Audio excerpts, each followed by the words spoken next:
years that life has been devoted to taking the powerful down a notch or two. The chalk is gone, replaced by sheaves of satirical comics. Feiffer is an American treasure for both the depth and style of his work. He's analytical and witty, and he teaches us about ourselves. As one reviewer has said, he's the link from Lenny Bruce to Larry David, from James Thurber to Art Spiegelman. Please join me in welcoming Jules Feiffer.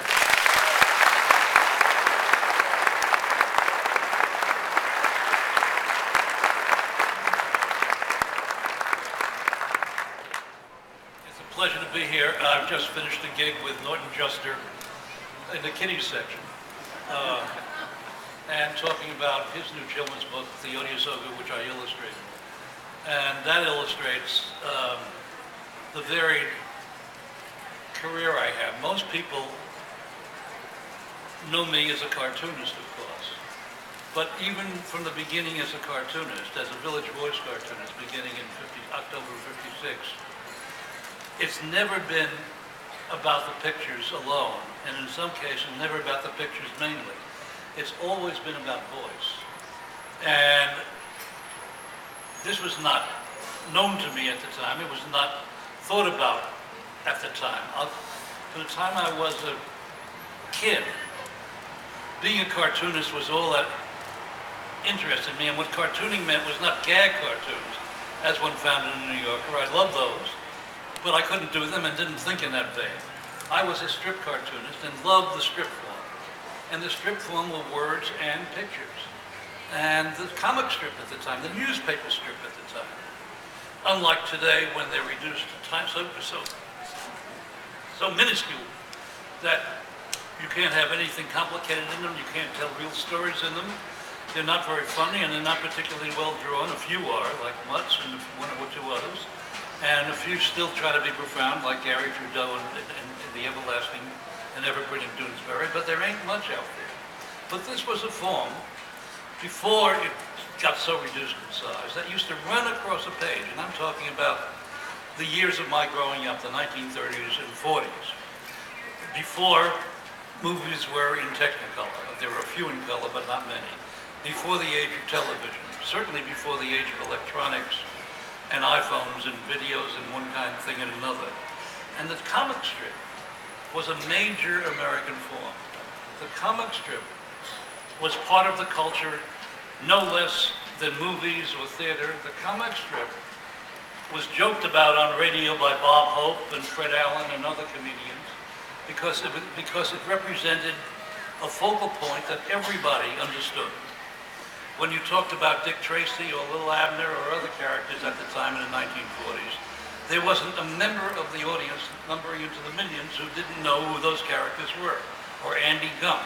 This was a form that had taken the country from the time of its inception, and it wasn't that old. The first comic strips began in about 1890, 95. And so when I was a kid in the 1930s, it was still in the age of its early developmental years and early experimental years. It was no more than 30, 40 years old, which is still pretty young for a field such as that. And it was also at its most engaging and its most, the adventure strip had just come into play a few years before. And strips used to run across a page. And there were 5 columns, 6 columns, and you could get detail and detail and detail in the drawing, and there were any number of brilliant artists working in them who never thought of their work as art.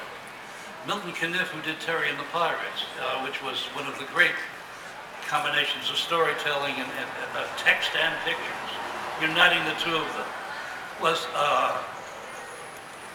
he was a teacher to me. I mean, I learned virtually nothing in the schools I went to. I spent 12 years in public education in the Bronx, learned zilch.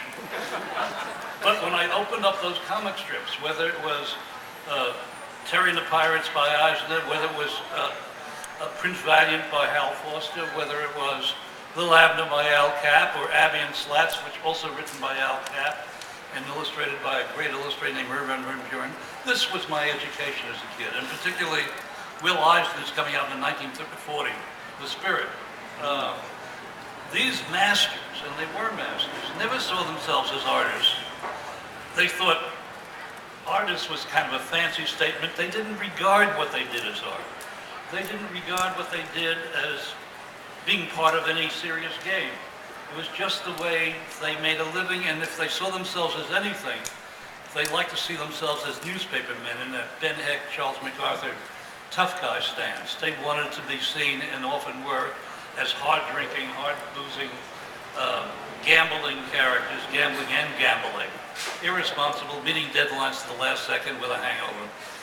They liked that image of themselves, and the fact that these originals art was tossed, was destroyed, was thrown out by the newspapers once they had published it. Nothing was saved, or very little was saved. It was not a shock to them. They didn't view it as scams. They didn't want their work back. They didn't ask for the originals back. They didn't think they had any use other than clutter. And this went on for years until a later generation of younger cartoonists, namely the generation I represented, saw this stuff as something these old-timers didn't.